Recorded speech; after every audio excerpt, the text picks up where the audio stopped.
मगर उसमें सिर्फ इतना मसला नहीं है कि उसको मेजोरिटी चंदा मिला है, वो इस चंदे को ढकना भी चाहती है, सबसे बड़ी बात। बॉन्ड वाला जो एनोनिमिटी है वो एक पर्दा है जिसके पीछे एक लंबा चौड़ा खेल चल रहा है। ये कॉर्पोरेट जो है किसी पॉलिटिकल पार्टी को पैसे देगी और फिर अपने फेवर में जो है पॉलिसीज बनाएगी। तो 6,000 करोड़ रुपए अगर पड़ा गले में पिल जाओ। दोस्तों आज हम इलेक्टोरल बॉन्ड्स के बारे में बात करेंगे। नाम टेक्निकल सा है, सरल शब्दों में कहें तो वो चंदा या फंड जो कॉर्पोरेट या कंपनीज पॉलिटिकल पार्टीज को देती हैं। नाम से नहीं पता लगता कि इसके अंदर मामला क्या है। इलेक्टोरल बॉन्ड्स, इलेक्शन से भी कोई कनेक्शन नहीं है।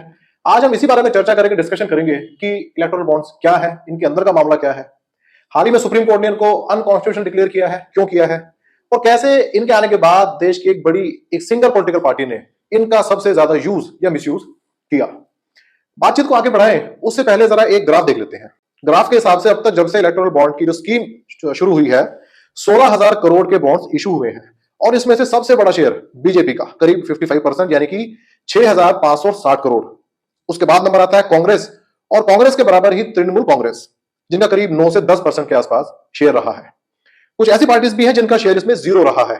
उनका प्रिंसिपल था कि हम इलेक्टोरल बॉन्ड्स के जरिए कोई भी डोनेशन या फंड नहीं लेंगे, जिसमें से एक सीपीआई मार्क्सिस्ट भी है। सीपीआई मार्क्सिस्ट ही सुप्रीम कोर्ट में एक पार्टी भी थी जिसने इलेक्टोरल बॉन्ड्स को चैलेंज किया था। दोस्तों इलेक्टोरल बॉन्ड्स 2017 में आते हैं, बीजेपी इनको लेकर आती है मनी बिल के जरिए। मनी बिल इसलिए कि मनी बिल लाने के बाद बिल को सिर्फ लोकसभा में ही पास करवाने की जरूरत है, राज्यसभा में पेश करने की जरूरत ही नहीं है। और जब से यह स्कीम आई है सबसे ज्यादा फायदा उठाया बीजेपी ने जो इसको लेकर आई थी। बातचीत आगे बढ़ाते हैं, कंवर जी से बात शुरू करते हैं। कंवर जी, आप सीपीआई एमएल लिबरेशन में आप काम करते हैं, आपकी पार्टी के करीब 12 एमएलए हैं बिहार में, अगर मैं सही तो 12 एमएलए हैं। किसी पॉलिटिकल पार्टी को फंड्स की या डोनेशन की क्या जरूरत है, क्यों चाहिए उन्हें, और कौन है वो लोग जो इनको फंड देते हैं? देखो, पॉलिटिकल पार्टी कोई भी बिजनेस नहीं करती। हर पॉलिटिकल पार्टी जो है, पॉलिटिकल एक्ट जो है, वो सोसाइटी का एक लार्जर एक्ट होता है जिसमें सारी सोसाइटी में मिल के असल में एक सोसाइटी के लिए काम होता है ये। और उस काम को चलाने के लिए ऑब्वियसली कुछ तो खर्चे होंगे ही, हर राजनीतिक दल के कोई ना कोई खर्चे होंगे। तो वो सारे खर्चे जो है हर राजनीतिक दल उन लोगों से लाता है या वहां से लाता है, वहां से वो चंदा लेता है जो लोग जिनके इंटरेस्ट की नुमाइंदगी वो राजनीतिक दल करता है। जो भी राजनीतिक दल है वो हमेशा कहीं ना कहीं उसकी कार्रवाई से, उसकी नीतियों से, उसके पॉलिसी से, उसके अंदर रिप्रेजेंटेशन किस किस की है, वहां से तय हो जाता है कि वो राजनीतिक दल किन हिस्सों के लिए, समाज के किस हिस्से के लिए काम करता है। तो वही हिस्से से वो फंड भी लाने की कोशिश करता है। तो जाहिर सी बात है, काम के लिए पैसा उनको चाहिए होता है राजनीतिक दलों को, और बहुत जायज बात है ये, उनको चंदा लेना होता है। लेकिन सवाल ये है कि वो चंदा किस लिए है? चंदा लेके क्या आप उसी चंदे से जनता को खरीदेंगे, या उस चंदे से अपने जरूरी कारोबार जो एक राजनीतिक दल को जिंदा रखने के लिए दफ्तर चलाना है, कुछ लोगों ने फुल टाइम उसमें काम करना है, पोस्टर छापना है, पैम्फलेट छापना है, जनता में जाके रैली करनी है, इन सब कामों में पैसा खर्च होता है। जैसे आप ही की बात करें पार्टी की, तो आपकी फंडिंग कैसे होती है, कौन लोग बिल्कुल इसी तरीके से होती है हमारी भी फंडिंग। जैसे हमारी पार्टी तो अपने आप जो हमारा संविधान है, जो सारा कार्रवाई है हमारी, हम मुख्य तौर पे मजदूरों की और गरीब किसानों की, खेत मजदूरों की, इनकी पार्टी आते हैं। और या फिर कोई एक हिस्सा एम्प्लॉइज का जो है, जो मध्य वर्ग हम कह सकते हैं, वो हमारे साथ रहता है। तो छोटा निम्न मध्य वर्ग जो है वो जनरली हमारी पार्टी के साथ रहता है। तो ये सब तबकों के एंगल से ही हमारे सवाल फंडिंग खड़े करते हैं और इन्हीं तबकों से ही हमारी फंडिंग आती है। तो वो चंदे के रूप में ये फंडिंग जो है देती है, अपने यूनियंस को देते हैं। जो यूनियंस हमारे साथ अपनी एफिलिएशन घोषणा करते हैं वो हमें अपनी यूनियन के फंड से भी राजनीतिक के रूप में दे देती है। तो यही हमारा जरिया रहता है। चलो, ये तो जाहिर सी बात है कि पॉलिटिकल पार्टी ने अगर चलना है, काम करना है, तो उसको फंड्स तो चाहिए ही है। जी, और इसी फंड्स का नाम देकर, इसको जो है चंदे का नाम देकर, डोनेशन का नाम देकर ये स्कीम जो है बीजेपी लाई 2017 में इलेक्टोरल बॉन्ड के नाम से। थोड़ा बताएंगे इलेक्टोरल बॉन्ड्स क्या है, कैसे काम करते हैं? देखिए, मार्च 17 में इलेक्टोरल बॉन्ड इशू किए बीजेपी ने, आपने बताया कि मनी बिल आके सिर्फ लोकसभा में पास करवा के एक इलेक्टोरल बॉन्ड उसको ले आए।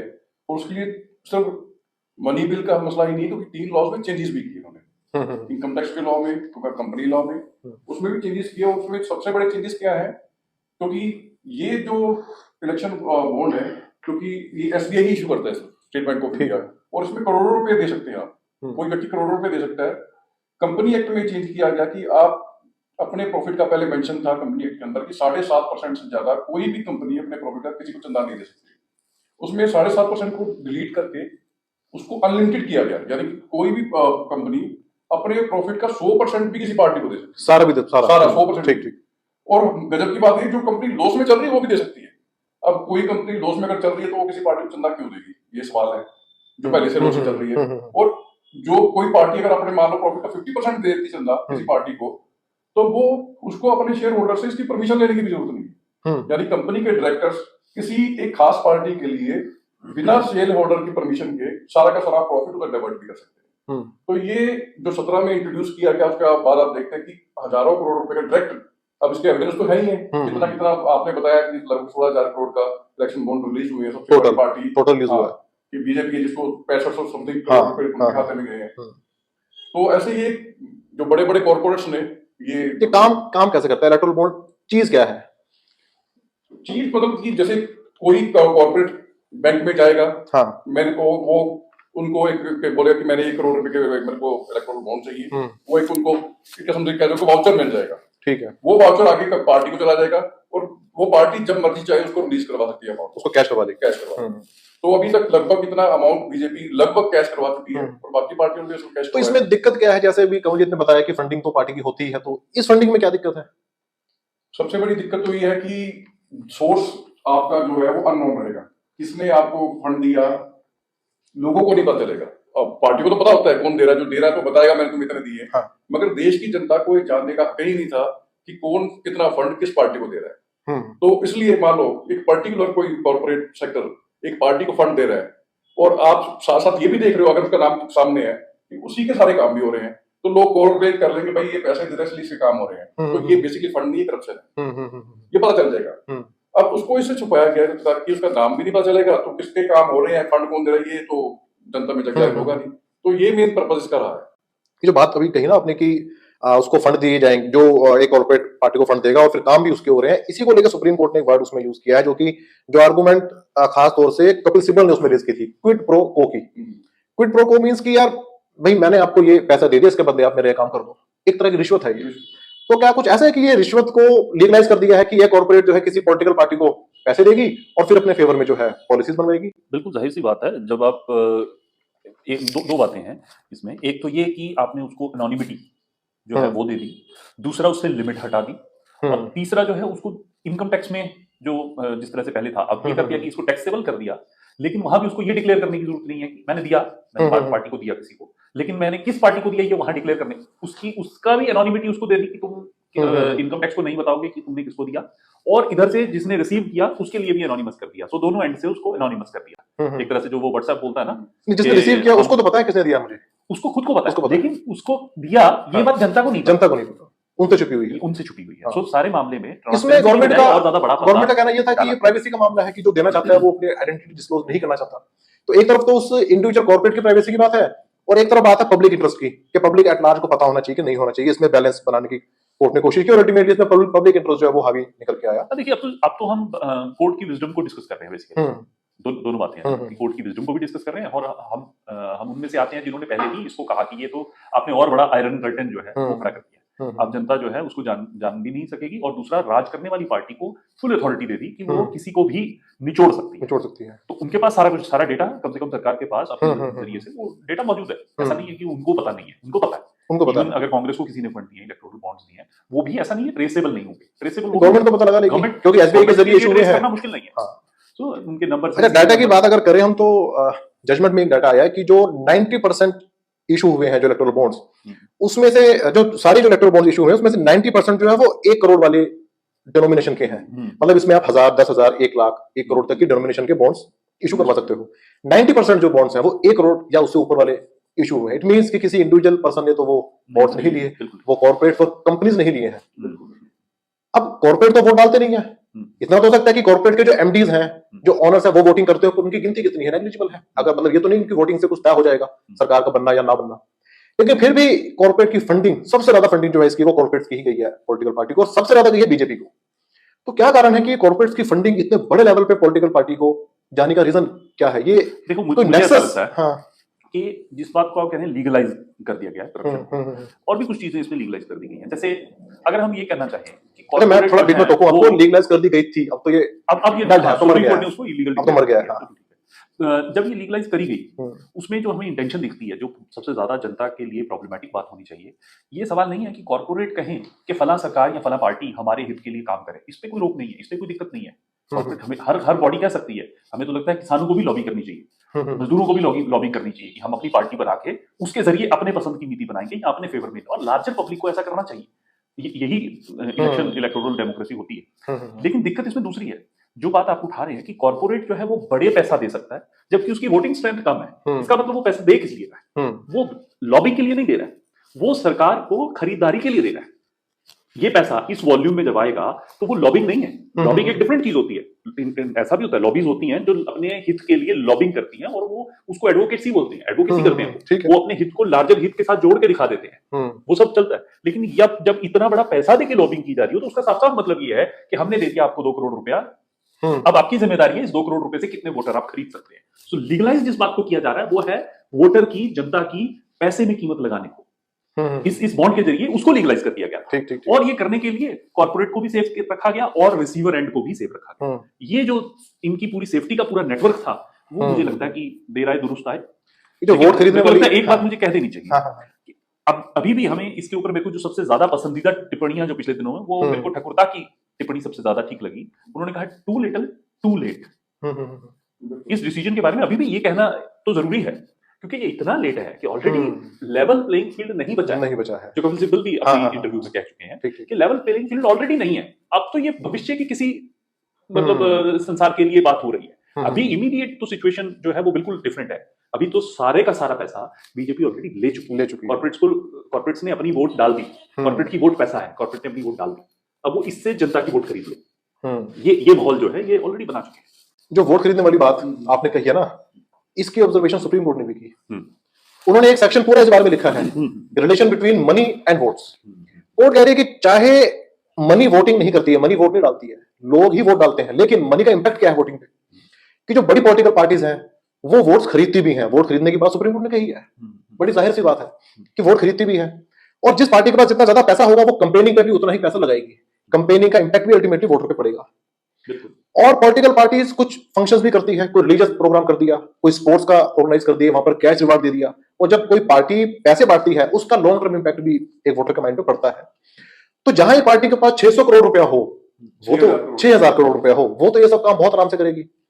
और जिस पार्टी के पास ये पैसा नहीं होगा या जिसका प्रिंसिपल स्टैंड है कि हम कॉर्पोरेट से फंडिंग नहीं लेंगे, क्योंकि हमारा मानना कुछ और है, जैसे आपने बताया कि आपके फंडिंग के सोर्स क्या है, कि मजदूर है, ट्रेड यूनियंस है, वो तो इस लेवल का मुकाबला इलेक्शंस में कर ही नहीं पाएगी।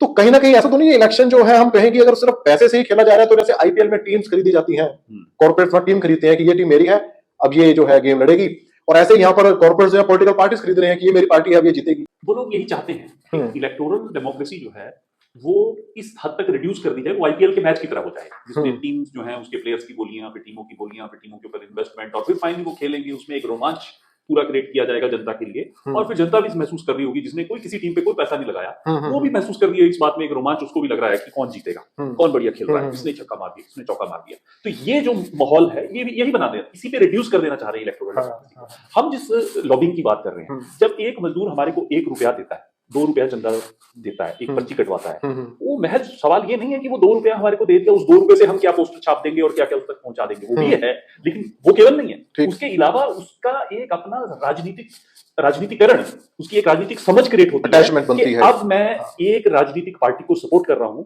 और ये राजनीतिक पार्टी फला नीति बनवाएगी जिससे मेरा ये बेनिफिट होगा। तो इलेक्टोरल डेमोक्रेसी में भी मजदूरों का एक ऊपर उठना और एक अपनी डेमोक्रेटिक समझ से एक सिस्टम में पार्टिसिपेट करने की कोशिश करना, ये जो हासिल है इस पूरे प्रोसेस का, हमें लगता है ये ज्यादा इंपॉर्टेंट है। लेकिन जो चंदा ये बड़ी पॉलिटिकल जो आज बीजेपी जिस तरह से 6000 करोड़ रुपए इकट्ठा कर रही है, वो सिर्फ इसलिए नहीं कर रही है कि उसको जनता से एक सपोर्ट लेनी है, वो तो कॉर्पोरेट से ले रही है। वो तो कॉर्पोरेट को एक तरह से कहीं ना कहीं इसी के दौरान, जिस दौरान ये सारा हो रहा है, फंडिंग आ रही है, हमें ये भी पता चलता है कि कई हजार कॉर्पोरेट्स इंडिया छोड़ के भी तो जा चुके हैं। ये भी डेटा है। तो इसका मतलब जरूर ऐसा भी हुआ है कि जिन्होंने दे दिया वो स्टे कर रहे हैं, और जो ये नहीं दे पाए या जो किसी दूसरी पॉलिटिकल पार्टी को देना चाहते थे, शायद वही है जिन्होंने यहाँ से इंडिया से पलायन किया। ये भी आंकड़ा आ चुका है, बड़ा आंकड़ा है। तो इसका मतलब अभी जो है ये बॉन्ड वाला जो एनोनिमिटी है वो एक पर्दा है जिसके पीछे एक लंबा चौड़ा खेल चल रहा था। वो खेल है जिसके ऊपर ये मैं चीज ऐड कर रहा हूँ, जो कवल जी पहले बोल रहे थे कि सुप्रीम कोर्ट की जजमेंट इतनी लेट आई है, जजमेंट अच्छी होते हुए भी उसका जो असर है वो असर नहीं दिखेगा इस इलेक्शन में हमें, कम से कम। ठीक है। मगर दूसरा एक और उसमें पहलू भी है, और जो दूसरी पक्ष के लोग हैं जो उसके पक्ष में है, वो ये बोलते हैं कि देखो हमेशा रूलिंग पार्टी को हमेशा ज्यादा चंदा आता ही रहा है, इसमें गलत क्या है? ठीक है। और क्योंकि बीजेपी की सीटें भी ज्यादा है मेजोरिटी में, इसलिए मेजोरिटी चंदा उसको मिल गया तो गलत क्या है? ठीक है। मगर उसमें सिर्फ इतना मसला नहीं है कि उसको मेजोरिटी चंदा मिला है, वो इस चंदे को ढकना भी चाहती है, सबसे बड़ी बात है। इस पे पर्दा क्यों डालना चाहती है, उससे ही इंटेंशन पे शक होता है। बीजेपी को बेशक मेजोरिटी सीट्स मिली है, मगर उसको वोट्स तो 40% मिले थे। मेजोरिटी लोगों ने तो वोट दूसरी ओर को दिया था। अगर उस हिसाब से देखें तो मेजोरिटी चंदा दूसरी पार्टी को लेना चाहिए था, ऑपोजिशन की पार्टी को। मगर सिर्फ सवाल इतना भी नहीं है कि पैसा कितना मिला है, उस पैसे को जो सोर्स को छुपाया जा रहा है, ये सबसे बड़ा सवाल है कि पार्टी क्यों ये बात जाहिर नहीं होने देना चाहती कि मुझे फंड कौन दे रहा है। दूसरी जो बड़ी चीज है जो मेरे को लगता है कि और सोचने का हमारा विषय, जिसमें सुप्रीम कोर्ट पूरी तरह फेलियर रहा है, जिसका पीएम केयर फंड वाली जजमेंट का। अब पीएम केयर फंड में जो पैसा आया उसको जानने का हमें अधिकार नहीं है। अब इसी सुप्रीम कोर्ट ने वो कह दिया पहले जजमेंट देके, उसको जानने का आपका अधिकार नहीं, इसमें जानने का अधिकार है। ये ऐसा ठीक होगी, वो ठीक होगी, दोनों में फैक्ट्स तो दिख रहे तो सेम सिमिलर बिल्कुल ठीक है। अब वो पीएम केयर फंड का पैसा मोदी जी की पर्सनल चीजों पे खर्च हो रहा है या बीजेपी पे खर्च हो रहा है, हमें नहीं पता, क्योंकि हमें जानने का अधिकार नहीं है। कितने हजार करोड़ रुपए वहां है, हमें जानने का अधिकार नहीं है। वो पैसा कहाँ गया और वो पैसा भी लगा हुआ कितना, उसका कितना मिसयूज होगा, हमें नहीं पता। जो ये बॉन्ड्स है ना, ये बॉन्ड्स वाला पैसा वैसे तो पैसे देखिए, क्योंकि जो पॉलिटिक्स में करप्शन है जिसकी मेनली बात उठती है, ये 6,000 करोड़ उसके उस हिसाब से देखें तो इतने बड़े मुल्क में कुछ भी नहीं है। क्योंकि अगर आपने एमएलए खरीदने हैं तो एमएलए कोई लाख करोड़ में तो बिकते नहीं, तो करोड़ों में बिकते हैं। और उसके लिए, और ये कॉर्पोरेट्स भी मैं कह रहा हूँ कि सिर्फ इतना ही पैसा नहीं दिया होगा, हर कॉर्पोरेट ने 2 नंबर में भी पैसा दिया होगा। 1 नंबर का पैसा देते हैं क्योंकि उस समय तो कैश की जरूरत होती है, और उस समय कैश चलेगा, चला भी होगा। जितनी भी हॉर्स ट्रेडिंग हुई है, हॉर्स ट्रेडिंग की ये थोड़ा कि जो उनको बॉन्ड आया वो आगे एमएलए को दे दिए होंगे, ठीक है, वो तो कैश में लगा हुआ सारा।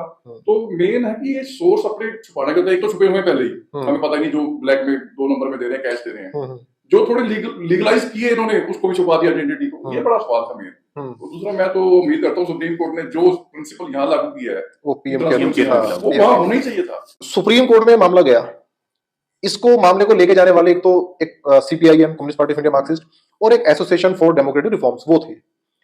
और 6 साल लगे इसके फैसले को आने में। अल्टीमेटली इनको अनकॉन्स्टिट्यूशनल डिक्लेयर कर दिया है। लेकिन मैं देख रहा हूँ कि इतनी बड़ी जजमेंट है, इसका बड़ा इंपैक्ट होने वाला है, अगले इलेक्शन पे इंपैक्ट तो रहेगा। लेकिन लोग इसको कितना समझ पा रहे हैं, आम बंदा इसको कितना समझ पा रहा है, या वो आदमी जो आप कहते हो कि 2 रुपए की पर्ची कटवाता है, वो आम मजदूर, वो इस बात को कितना समझ पा रहा है? मुझे लगता है वो नहीं समझ पा रहा है। अब सुप्रीम कोर्ट में भी मामला गया, कोर्ट ने उसको उसकी लीगल चीजें देखी और उसको अनकॉन्स्टिट्यूशनल डिक्लेयर कर दिया, एक बात है। लेकिन ये मुद्दा लोगों के बीच में होना चाहिए था। ये जैसे आपने पीएम केयर फंड की बात की है, ये भी मुद्दा लोगों के बीच में होना चाहिए। लोगों को पता होना चाहिए कि मैंने जो फंड दिया उसका इस्तेमाल कहां हो रहा है, ये जो कॉर्पोरेट्स है, किस पार्टी को कौन कॉर्पोरेट कितनी फंडिंग कर रहा है, हमें पता होना चाहिए। सुप्रीम कोर्ट ने उसको देख लिया, ठीक है, लेकिन ये मुद्दा लोगों में जाए, और ये जिम्मेदारी बनती है ऑपोजिशन पार्टीज की। अब सीपीआईएम ने वहां पर पिटिशनर बनकर पिटिशन डाल दी, ठीक है, सहारे कदम है, लेकिन इस मुद्दे को लोगों के बीच में भी लेके जाना चाहिए। ये जिम्मेदारी ऑपोजिशन पार्टीज की है, और मुझे लगता है समय अब भी है। सुप्रीम कोर्ट ने कहा है, शायद मार्च तक का समय दिया है, कि जितनी फंडिंग हुई है उसका 13 मार्च की सोर्स को डिस्क्लोज किया जाए। जब सोर्स डिस्क्लोज होंगे और अगर कुछ ऐसी गड़बड़े निकल के आती हैं, तो इन इश्यूज को पॉलिटिकल पार्टीज को जो ऑपोजिशन में है उनको लोगों के बीच में लेके जाना चाहिए कि देखो कैसे ये जो इलेक्शन का प्रोसेस जो 14 के हुए, 19 के हुए, जो आगे होने या पहले भी होते रहे हैं, कि पैसा कैसे इलेक्शन को इधर उधर घुमाता फिराता है। मुझे तो ये भी लगता है कि ये सीधा सीधा सिर्फ इलेक्शन में नहीं लगने जा रहा है। इलेक्शन में तो जैसे मनदीप जी ने ठीक कहा, वो बहुत सारा कैश इकोनॉमी पे इलेक्शन चलता है। ये एक और चीज में लग रहा है, वो है बीजेपी ने जितना बड़ा शेयर ले लिया है, उसके बाद बीजेपी इस पैसे को इस्तेमाल करके जितने इंस्टीट्यूशन अपने खड़े करे, वो देश की इंस्टीट्यूशन जो डेमोक्रेटिक इंस्टीट्यूशन है, ऑटोनॉमस इंस्टीट्यूशन, उनको तोड़ रही है। लेकिन वो अपने इंस्टीट्यूशन जैसे बीजेपी पार्टी के दफ्तर, आज बीजेपी का जो डिस्ट्रिक्ट लेवल का ऑफिस है, वो किस जमीन पे बना है, किस लोकेशन में बना है, और वो कितना ह्यूज है, कितना बड़ा है, और कितने सिस्टम उसमें लगा है, कितना ऑटोमेशन उस पर हो रहा है, फिर इनका आईटी सेल जिस तरह से काम कर रहा है, वो बहुत छोटी मोटी गेम नहीं है। वो ऑलमोस्ट कई मीडिया हाउसेस जो हैं बड़े बड़े, उनसे कहीं बड़ा मीडिया हाउस अपना इन हाउस खड़ा कर चुके हैं। वो इसी पैसे से हुआ है, यही बॉन्ड्स का पैसा है, ये वहां लगा है। यानी उन्होंने इसको अपने इंफ्रास्ट्रक्चर को, परमानेंट इंफ्रास्ट्रक्चर को बनाने पे लगाया। ये जो इतना बड़ा उनके पास इंफ्रास्ट्रक्चर खड़ा हुआ पिछले समय में, ये इंफ्रास्ट्रक्चर है जिसके बल पे वो बहुत मतलब चीजों को बदल सकते हैं, बहुत सारी चीजों को वो अपने हक में घुमा पाते हैं। तो इन सब चीजों को मेरे को लगता है, ठीक है, आपने कहा ऑपोजिशन पार्टीज के जरिए हो, किसी तरीके से हो, जनता में बहुत सारे और संगठन हैं, और कुल मिला के मुझे लगता है इसमें से जो बात निकलनी चाहिए, जो एक ये तो हो गया, ये कर चुका है, इसमें सुप्रीम कोर्ट ने कर दिया, उसको अनकॉन्स्टिट्यूशनल डिक्लेयर कर दिया। लेकिन इसके हवाले से जो सवाल जनता के अंदर उठने वाला है, वो है टोटल इलेक्टोरल रिफॉर्म का, जिसमें इलेक्टोरल मशीनरी को के अंदर ये जो दखलंदाजी है, जो एकदम सारे का सारा मीडिया को कैप्चर कर लेने की कोशिशें पार्टियों की रहती हैं, इस सब के ऊपर कैसे रोक लगाई जाए, और फिर किस तरह से, मेरे को लगता है कि इलेक्टोरल सिस्टम जो हमारा first past the post system है, वो अपने आप में क्वेश्चन में आता है। क्योंकि जब ये तभी तो मैनिपुलेशन पॉसिबल होती है ना, कि आपने कुल मिला के इतना ही इंश्योर करना है कि जो 4 कैंडिडेट या 3 कैंडिडेट सबसे टॉप के हैं उसमें से सबसे ज्यादा वोट लेने वाला, चाहे वो आधा % ज्यादा ले ले, वो आपका कैंडिडेट जीत बिल्कुल, जाएगा। तो ये फर्स्ट पास्ट पोस्ट सिस्टम जो है ये अपने आप में एक प्रॉब्लमेटिक चीज है। तो ये कंप्लीट एक मेरे को लगता है इलेक्टोरल रिफॉर्म्स का एक पूरा एजेंडा जिसमें वो सामने है, कम जिसमें लोग वोटिंग आज शेयर। ईवीएम का सवाल उठा रहे हैं। हाँ, ईवीएम को लेके क्वेश्चन इतना बड़ा खड़ा हो रहा है, लेकिन क्या ईवीएम जैसी चीजें जो हैं जो सवाल में आ चुकी हैं, जिसके ऊपर जनता भरोसा नहीं कर पा रही है, उसके ऊपर क्वेश्चन है। मैं नहीं कह रहा हूँ कि वो हैकेबल है कि नहीं है, उस बहस में नहीं जाए, लेकिन सवाल उस पर खड़ा हो सवाल चुका है। डाउट आ गया उसमें। जब उस पर डाउट हो चुका है तो एक फेयर एंड मतलब लेवल प्लेइंग फील्ड बनाने के लिए उसको हटा देना चाहिए। वो तो ठीक है, अगर तो ये एक सारा एक पूरा पैकेज के रूप में बिल्कुल लगता है कि अब बिल्ड होना चाहिए। इलेक्शन वाले से ये हो इलेक्शन सकता है। रिफॉर्म। फॉर्म्स का ही मसला बेसिकली है। एक बात तो ये करेक्ट है कि चाहे 1% लोगों को ही डाउट हो, अगर 1% लोगों को भी डाउट है तो ईवीएम नहीं होनी चाहिए। दूसरा, इलेक्शन के अंदर जो मनी का हमें पता है मिसयूज है, तो वो कैसे ये सिस्टम बनाया जाए, क्योंकि हिंदुस्तान हम जानते हैं कि 60-70% आबादी गरीब आबादी है, वो तो इलेक्शन में कहीं भी कंटेस्ट करने की सोच ही नहीं सकती अगर इस तरह के इलेक्शन होंगे। अब देखिए एमपी के लिए इन्होंने मुकर्रर किया 95 लाख रुपए, और अपर लिमिट है वो। अपर लिमिट है वो अपर क्या उसमें, मगर ये है कि मैं कहता हूँ ये सारी जो पार्टियां हैं, मेन रूलिंग क्लास की पार्टियां, ये इनकी मिनिमम लिमिट है। हाँ। उससे 10-10, 20-20 गुना ज्यादा खर्चा करती है, कर देती है, ठीक है। तो आम गरीब जनता की अगर कोई पार्टी भी है जथेबंदी भी, उसके लिए कम्पीट करना इम्पॉसिबल ही होता है। तो इसलिए इलेक्शन रिफॉर्म्स अगर इक्वली आपको बनाना है सारा सिस्टम की लोग कंटेस्ट कर सके। ऑप्शंस है मंदी जी, इसमें ना चर्चा में कई सारे ऑप्शंस है, मुझे लगता है यहाँ जिक्र हो जाना चाहिए। एक ये कि क्यों ना इलेक्शन जो है वो पब्लिकली फंड हो। इलेक्शन के ऊपर पार्टीज की पॉलिटिकल फंडिंग जो है 95 लाख की लिमिट देने की बजाय उसको ड्रास्टिकली रिड्यूस कर दिया जाए, और कैंपेन जो है वो प्योरली पब्लिक मीडिया के जरिए हो, और उसमें बांट के टाइम जो है प्राइम टाइम का बराबर हिस्सा सारे कंटेस्टेंट्स को तो इस तरीके से बांट के दिया जाए, और जनता फाइनली रिलाई करेगी। एक जमाने में जनता बीबीसी रेडियो से खबर सुनती थी और वो वेट करते थे कि लड़ाई हो रही है किस बॉर्डर पे सेकंड वर्ल्ड वॉर के, तो गांव-गांव के लोग जो है वो वेट करते थे कि खबर में पता चलेगा कहाँ क्या हो रहा है। तो अगर पब्लिक मीडिया जो है उसको स्ट्रॉन्ग कर दिया जाए और वही सिर्फ इलेक्टोरल कैंपेन में पार्टिसिपेट करे, और उसके जरिए ये एक प्रपोजल है, मैं कह रहा हूं और भी हो सकता है, बहुत हो सकता है, ठीक है। तो एक है। दूसरा, ये फर्स्ट पास्ट पोस्ट की जगह प्रोपोर्शनेट वोटिंग सिस्टम, कि जितने % किसी पार्टी को वोट मिला उतने % उसकी सीट। अब ये बहुत जगह हो चुका है, यूरोप में बहुत सारी डेमोक्रेसीज हैं जिनके अंदर प्रोपोर्शनेट सिस्टम है, और वहां पे बहुत ही तरीके से बड़े-बड़े पॉपुलिस्ट जो रूलर्स हैं, जो एक टर्म पहले बहुत ही पॉपुलर होते हैं, ठीक अगली टर्म में उसको उतार दिया जाता है। ये पॉसिबिलिटी कि कोई रूलर आए और वो सदा के लिए बैठ जाए, ये पॉसिबिलिटी उससे खत्म की जा सकती है। अब मान लो अगर वो लगातार पॉपुलर रहेगा तो लगातार भी जीत सकता है, वो अलग बात है। अगर लगातार कॉर्पोरेट उसको सपोर्ट कर रहे हैं आड़े टेढ़े तरीके से, तो हो सकता है वो लगातार भी जीतता रहे, लेकिन कम से कम एक पॉसिबिलिटी कि जनता जो है वो अगर जनता डिसाइडिंग फैक्टर होगी तब ये हो पाएगा। 2014 के इलेक्शन में बीएसपी को 6% वोट मिले थे, मगर एमपी 0। अब वो 6% लोगों को रिप्रेजेंट करने वाला कोई नहीं था जिन्होंने बीएसपी को वोट दिया। तो प्रोपोर्शनेट से यही चीज तो दुरुस्त होगी। चाहे आपका 1% भी किसी पार्टी को वोट मिलता है तो उसी प्रोपोर्शनेट में, और उसका रिवर्स हुआ था शिवसेना के 18 एमपी थे जबकि उसकी वोट परसेंट 2% से 2% कम थी। तो ये मैनिपुलेशन जो है ना, मैनिपुलेशन इसी में है। First past to post system जो है, तभी इक्वेशन बिठा के जीत जाना, कि जस्ट आपको कुछ लोगों से इक्वेशन सेट कर लेनी है। जैसे अभी हो रहा है इलेक्शन से पहले कि इस जगह आरएलडी से इक्वेशन बिठा लो, बिहार में दिल्ली से बिठा लो, वो इस इक्वेशन से ही सारी चीजें। तो इससे ये तो इंश्योर नहीं हो पा रहा ना कि लोग जिनको असल में चाहते हैं कि पार्लियामेंट में जाके बैठे या विधानसभा में जाके बैठे, वो तो नहीं बैठ पा रहे हैं। हाँ, ये भी हो रहा है। और दूसरा हो सकता है, देखिए प्रोपोर्शनेट सिस्टम आने के बाद भी अभी क्या सिस्टम सारा एकदम से दुरुस्त हो जाएगा ये हम नहीं कह रहे हैं, मतलब वो कोई जादू की छड़ी है और उससे सब कुछ ठीक हो जाएगा, लेकिन उससे वो प्रॉब्लम्स कम से कम हम उसका सॉल्यूशन की बात कर रहे हैं जो प्रॉब्लम्स ऑलरेडी दिख चुकी है, जो हमारे सामने है। मतलब एक पॉपुलिस्ट लीडर जिसको वोट का परसेंटेज उतना बड़ा नहीं मिलता, लेकिन वो छा जो है वो लार्जर देन लाइफ जाता है, और इस हद तक जाता है कि फिर वो अपने समय का इस्तेमाल अपनी अगले 2-3 इलेक्शंस की जीत को निश्चित करने के लिए कर लेता है। ये डिक्टेटरशिप की तरफ कदम है। ये डेमोक्रेसी के ऊपर ही सेल्फ अटैक है। तो इसके ऊपर कम से कम हम सवाल तो आज ही खड़े करने पड़ेंगे। अब मान लीजिए हो सकता है प्रोपोर्शनेट सिस्टम के बाद भी बीजेपी जनता में इतना डिवाइड खड़ा करने में कामयाब हो जाए, पोलराइजेशन इतनी ज्यादा हो जाए कि फिर भी उसको ही सबसे ज्यादा वोट मिल जाए, हो सकता है फिर वही राज करे, हो सकता है। लेकिन मैं कह रहा हूं कि जो प्रॉब्लम सामने आ चुकी है इसका कोई तो सिस्टमेटिक सॉल्यूशन, अगर मान लीजिए सारे सॉल्यूशन फेल आउट कर जाते हैं, तब जनता को भी क्लियर हो जाएगा कि इसका मतलब इसमें से नहीं सॉल्यूशन निकल रहा है, तो इसके बाहर कुछ सोचना होगा, है ना। ये सब दिशा में ही मतलब आगे बात को बढ़ाने की जरूरत है, और सुप्रीम कोर्ट ने अपना काम जितना हम समझते हैं उसको तो वेलकम ही किया जाना चाहिए, और उस वेलकम के साथ ही हमें ये सोच लेना चाहिए कि इसमें से टास्क क्या निकलता है। लेकिन ये जो डिस्पैरिटी क्रिएट हो चुकी है, वही बात है ना कि फैसला आ गया बड़ा लेट आया 6 साल बाद, जो डिस्पैरिटी क्रिएट हुई है, जो लेवल प्ले फील्ड वाला मामला खत्म हो चुका है, कहाँ 6,000 करोड़ और कहाँ पार्टी जीरो वाली भी है, तो कैसे जो रीजनल पार्टीज हैं, लोकल पार्टीज हैं, या वो पार्टीज जो कि मार्जिनलाइज सेक्शन को रिप्रेजेंट करती हैं, वर्कर्स को रिप्रेजेंट करती हैं, वो कैसे अपनी जगह इलेक्टोरल सिस्टम में बना पाएंगे? देखो, मुझे ये लगता है कि ठीक है कि ये बहुत ही मुश्किल बात है, लेकिन आज ही इस नैरेटिव को सील कर देना कि क्योंकि 6,000 करोड़ रुपया बीजेपी के पास है, ठीक इस वजह से बीजेपी की जीत जो है विक्ट्री नेक्स्ट इलेक्शन में सील हो चुकी है। हम्म, ये मुझे लगता है कि नैरेटिव करेक्ट भी नहीं है, ये नहीं। बहुत ही रैशनल भी नहीं है। हाँ, हम्म, इसका मैं एक पर्टिकुलर वजह बताना चाहता हूँ। देखो ये भी तो सच है, जो नैरेटिव सिर्फ नैरेटिव में नहीं है लेकिन जनता के जीवन में रोज घट रहा है, वो कि जनता आज भी 2014 से अगर जनता को लग रहा है कि अगर बीजेपी ये नैरेटिव चला गई कि 2014 में ही कोई आजादी हुई है 750-800 साल के बाद, अगर ये नैरेटिव चला भी दिया कि रामलला का हमने स्थापना जो है वो हम ही कर पाए, ये सब नैरेटिव चला भी नहीं, तब भी जनता जो है उसने राजनीति में इनको इसलिए तो नहीं लाया, उनको इसलिए भी तो लाया ना कि हमें रोटी मिलनी चाहिए 3 वक्त की, इसलिए भी तो लाया ना कि रोजगार मिलना चाहिए, हम सिर पे छत होनी चाहिए। वो जो सवाल है वो तो आज भी खड़े हैं और बुरी हालत में है, उसमें सारे का सारा ग्राफ लगातार गिरता चला गया है। तो हो सकता है, अभी भी हो सकता है, अगर जनता इन सवालों को मुख्य सवाल बना दे तो बावजूद उनके 6,000 करोड़ के, बावजूद उनके सब कुछ के, जनता पलट के मार सकती है।